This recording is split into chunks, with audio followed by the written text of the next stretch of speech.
Orientamenti 2023, primo giorno veramente interessante, e si parla di podcast, che è diventata una parola da semisconosciuta, ormai è diventata una parola di uso comune. Sì. Qui abbiamo Francesca Loiacono, però di mezzo c'è stata una cosa che Silvia, anche Loiacono. Silvia Loiacono, che è la direttrice creativa, si può dire. Sì, sono una co-founder e responsabile dei contenuti, quindi tutta la parte di produzione. Di Podcast Story, che è questa startup, giusto come si dice adesso. Podcast è una parola che evoca la creatività, evoca la fantasia, e poi soprattutto è diventato un contenuto che sta, non voglio dire prendendo il posto della radio, anche perché dico della radio sarei ravinato, ma lo sta affiancando sempre. Sta affiancando la radio. Sta affiancando. La differenza fondamentale, questa è abbastanza intuibile da capire, è che è un contenuto on demand, e quindi te lo puoi ascoltare quando vuoi, non lo subisci. È un po' scegli, sì. Esatto, è un po' come i contenuti musicali che tu ti scegli, insomma. Esattamente, sì. Il podcast è un contenuto audio on demand, digitale on demand, per cui a differenza della radio te lo scegli secondo i tuoi gusti, secondo le tue preferenze, e lo puoi ascoltare stoppandolo, fermandolo, riascoltandolo, e quindi è davvero una fruizione molto intima e molto personale. Tu dicevi, anzi raccontavate, se poi vedo che hai le giacche in mano, ma parleremo che con Davide, so che dovete scappare per Milano.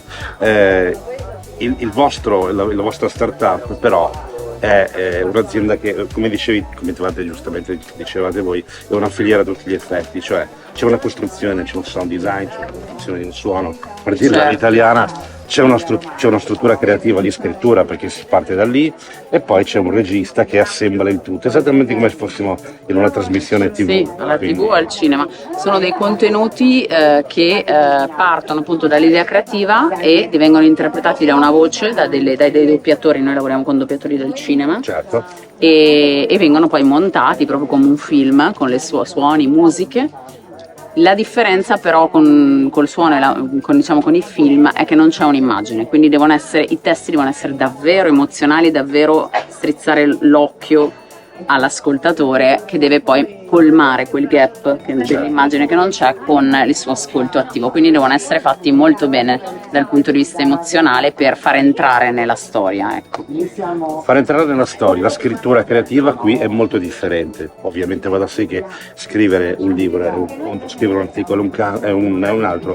Scrivere per un podcast, dove giustamente tu dici, ma è chiaramente così, almeno al momento, poi avranno anche forse i podcast video, anche se ci sono già, giustamente, ma un podcast audio ha bisogno di far vedere le cose con la parola, sì. La parola, con i suoni e con la musica. E con la musica. Ecco, la scrittura invece, come tu che sei direttrice creativa, so che è una domanda banale, ma quali caratteristiche deve avere una scrittura che sia ad hoc per un podcast?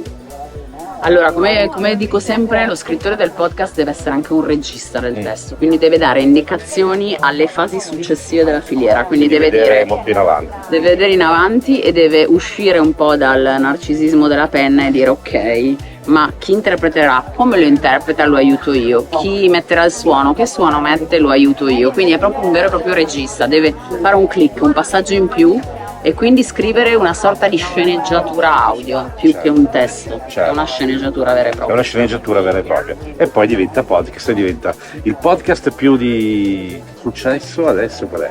A parte i vostri. Ce ne sono tanti, sicuramente molti ascoltano dei Essential, Mia Ceran. Sì. Muschio Selvaggio, anche se non è un podcast, è un podcast, però è molto seguito. Quello che si diceva prima è un podcast. Sì, molti ci chiedono il podcast, lo facciamo, però noi tendiamo a preferire il podcast puro perché ha queste caratteristiche. Ce ne sono tantissimi, adesso è uscito anche quello di Barbero, che prima erano registrazioni delle sue lezioni, adesso è proprio il suo podcast, non ricordo il titolo, ma bellissimo. Esatto. E sono molto, anche il True Crime va tantissimo, cioè il nuovo di Elisa Claps con Trincia, lo stavo per dire, a me piace molto Pablo Trincia, molto molto bello. chiudo con un sorriso perché io pensavo di essere pazzo, perché circa 20 anni fa, quando cominciavo a fare questo mestiere, mi riascoltavo le lezioni di doppiaggio piuttosto che e mi risentivo quindi cioè proprio un audio puro, no? Pensavo di essere pazzo, e mentre correvo, adesso vedo che lo fanno tutti, cioè.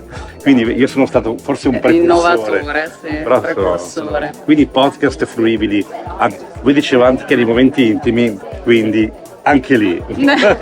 Sempre, podcast Sempre. si può sentire sempre, si può anche fermare quando non si Si vuole. può anche fermare. Podcast Story, Francesca Loiaco. Bene, grazie.